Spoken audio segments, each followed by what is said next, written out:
and that's to win. We're here to bring a championship, a Can-Am championship, to the city of Ottawa. That's their number one priority, in addition to, of course, taking care of their own careers. Mm-hmm. They want to get back into the major leagues. Our ace, Andrew Werner, drafted by the Oakland A's, played for the Padres. He actually has major league experience. He's been in the show. He can talk about the life in the show. Mm-hmm. And that's, to these kids, that's everything to them. And you read anything about the minor leagues, independent baseball, we're a part of the ecosystem. We're an important part. We're going to have professional scouts coming to Ottawa to look at these guys. What are some other recent...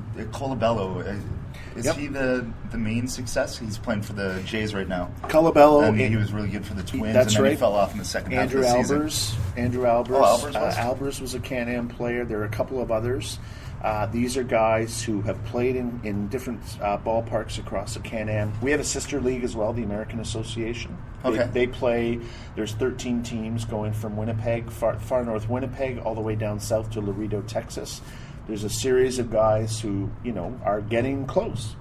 And they've been drafted in the professional baseball world, and they're coming to Can-Am because they're coming out of the system, hoping they can go back. The average age of our players is 25.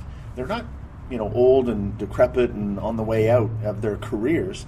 They're just looking for an opportunity to get back in. It's a damn hard game. It's a hard game. It is. It's a hard game to break in, and you have to have that passion. We'll be right back. We'll talk about some individual players. We'll talk about batting cages, and we'll talk about local tryouts and what we can expect at the stadium in just a moment. We're going to listen to Jenn talk about carb loading before the big race. I hope a lot of you get out to the. I love every single year I go to the finish line of the marathon, and just cheer people. It's so uplifting to stay there for 2 hours, to see the people cross. There's nothing better than that on an ice. Nice. And then you do the Raven swing like at Minto Park in Centertown. It's a great weekend. Yeah. So Jenn will talk, and we'll listen to Bring It Back from the Lucas Haneman Express, and we'll be right back. Thanks, guys. Today I'm going to be doing something a little different than my usual suggestion of food events around town. In fact, with the Ottawa race weekend fast approaching, I've received some questions as to the kinds of foods one should consume for carb loading the night before the race and places to go for that big dinner. So I'm going to focus first on the foods one should eat. Now, carb loading can help you race without hitting that wall as long as you do it right. And what I mean by hitting that wall is that you don't want to feel as though you have no energy left in the middle of your race. That is, there's nothing left in your tank. Foods you should eat are pasta, rice, potatoes, and other high-carb foods. Carbs are a fantastic source of energy, and you'll need a lot of it, especially if you're running a half or full marathon. Foods such as tortillas, bread, oatmeal, pancakes, bagels, let's see, what else? Oh, yogurt, waffles, and fruit juice are easy to digest, making them great options to eat the morning of your race or perhaps for lunch if you are running Saturday afternoon or in the early evening. As for fruit, most are high in carb, but you'll need to be careful because they can also be high in fiber. So if you consume too much fruit, that can cause stomach trouble during your race. If you want fruit, though, consider bananas or peel the skins off of your apples, peaches, and pears to reduce their fiber content.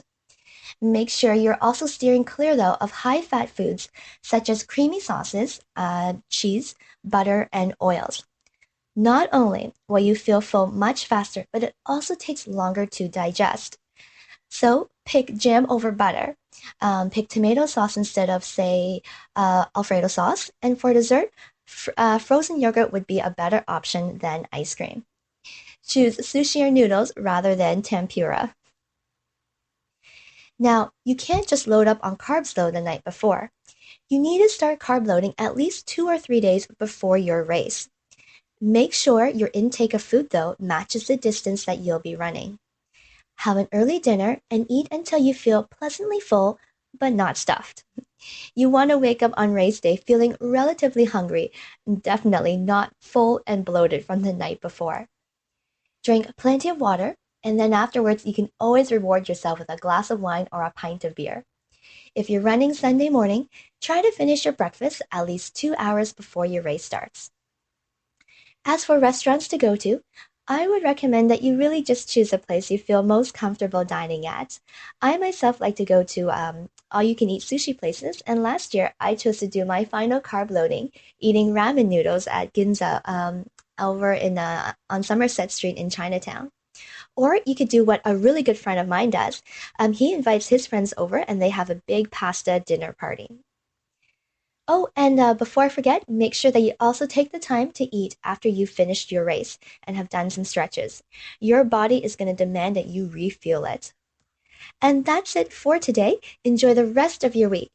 For those of you running this weekend, have an awesome race, and perhaps I will see you during my half marathon.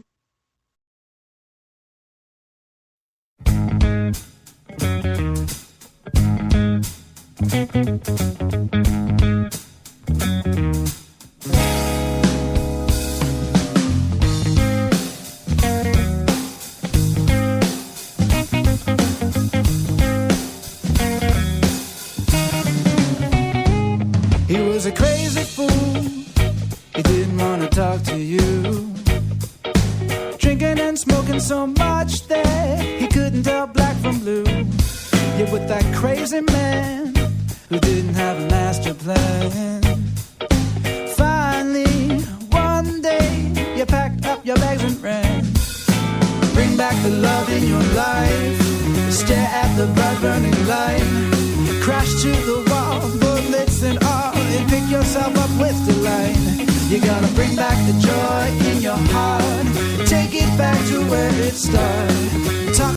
All right, thank you so much, Jenn, and thank you, Lucas Haneman Express. Bring it back from the new album, Welcome Aboard.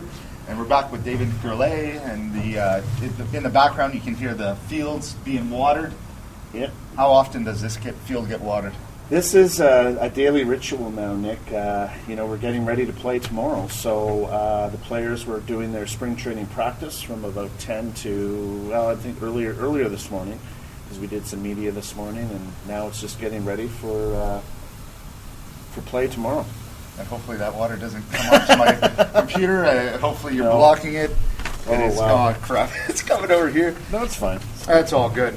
So what can we expect at the stadium? I know there's a lot of new things, and it's a lot better looking than the last time I was here. So that's right. So as I was saying earlier, we've got about just under $2 million of improvements from the city. So what we've done is we've got a new painted concourse, blue concourse, to reflect our colors. We've got a completely repaved parking lot with yellow lines.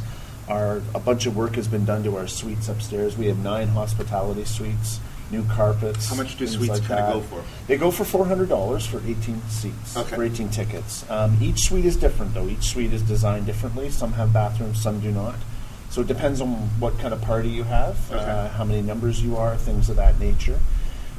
So we've got lots of painting, mainly aesthetics more than anything else, as I mentioned before.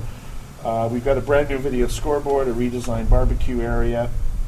We've got all new signage to reflect the fact that we have a new naming rights partner as well, and that's something that's very important to us. Raymond Chabot, Grant Thornton stepped up to the plate even before we started playing baseball because they believed in our message of community. Are they big baseball fans? They're huge baseball fans. A lot of them are Expo fans. They remember the glory days of the Expos. You'd be amazed how many people of a certain generation you start talking about baseball and they just immediately gravitate to the Expos. And what kind of prices can people expect when they're here? Sure. So we are our general admission seats. So we're general admission, festival seating. And the concept is you buy a ticket. Your ticket does not have a seat assigned to it. You sit wherever you like. Fans like us, we like different perspectives of the game. We like sometimes the first base, third base, home plate. What are you? Higher perspective. I've always been a third base guy. Third base. I love third base. I love watching the signs, the first base coach, third base coach, things like that. I'm a standing room but guy. We also like to change and move around. Yeah, exactly. Hockey is a little different that way, but in baseball, people like to walk around. You like to get up, and it's a relaxed atmosphere. We don't want our fans stressed about, is someone going to take my seat, right? So get up, sit somewhere else, it's not a problem. Season ticket holders will have their names on seats, though, whether they're business or an individual. You cannot sit in those seats. Okay. Otherwise, it's free reign. So it's $12 general admission, $10 for youth and seniors. Kids under 5 are free. We want to be very affordable for our fans. That's part of our business strategy, Nick. We do not want to outprice ourselves. We don't want people arriving at the ballpark. A draft beer is $5.25. We perfect. think that is extremely affordable. And not only that, it's all local craft beer. Yeah. It's Kitchissippi Clock Tower. That's all you can get at the ballpark from a local standpoint.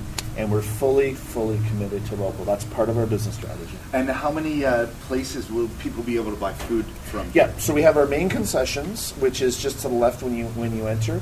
We'll have 2-3 other concessions open, depending on the amount of crowd that we have.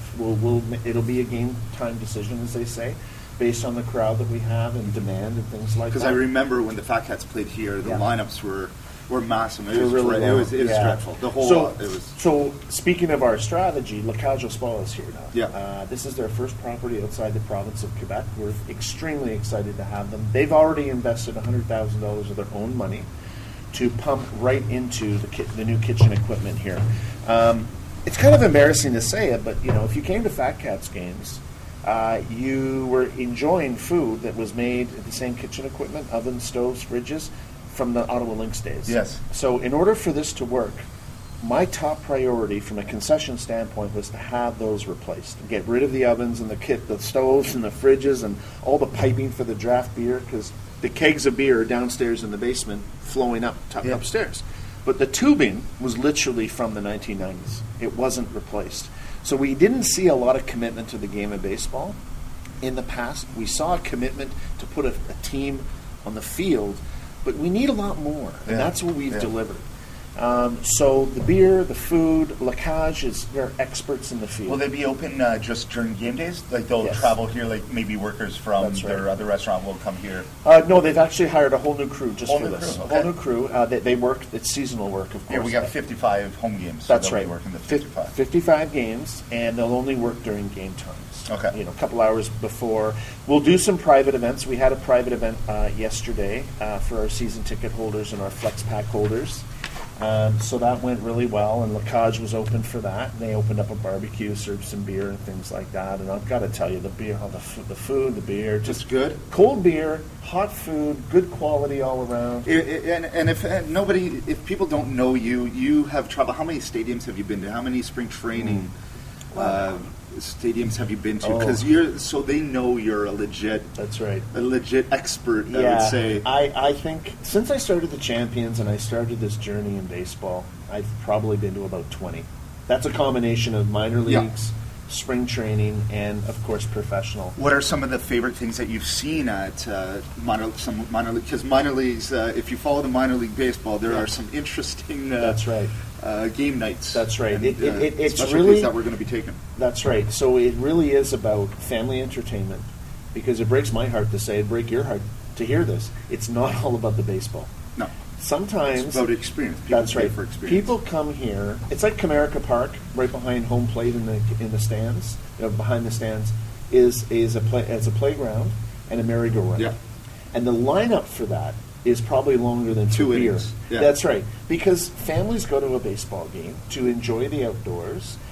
Kids can run around. It's a very family-friendly environment, and that's what they do. They'll pay that money for that just to have the kids outside for 2-3 hours on a Saturday or Sunday. We need to recreate that environment, and I've picked up a lot of tips and lessons from other parks across the U.S. and here in Canada. I was very fortunate last summer to spend some time in Winnipeg. We've got a sister team there, the Winnipeg Gourlay. Very nice stadium out there. Beautiful stadium. Yeah. They got a great naming rights partner, Shaw Communications, signage everywhere, food, lots of option for food. They got a great team, great front office management. That's the model that we want to replicate. But, we're not going to do it in year one. I just had a conversation with Miles this morning about, we got lots of great ideas. What's really important is to stretch them out over time, to build the fan base, to get people on board. Yeah. No, it's like a beta, and then people release an app. That's right. 3 generations before what they actually have. Absolutely. So that's great. So I'm looking forward to. I hope people come out Friday. There's still tickets available. Come out on Saturday.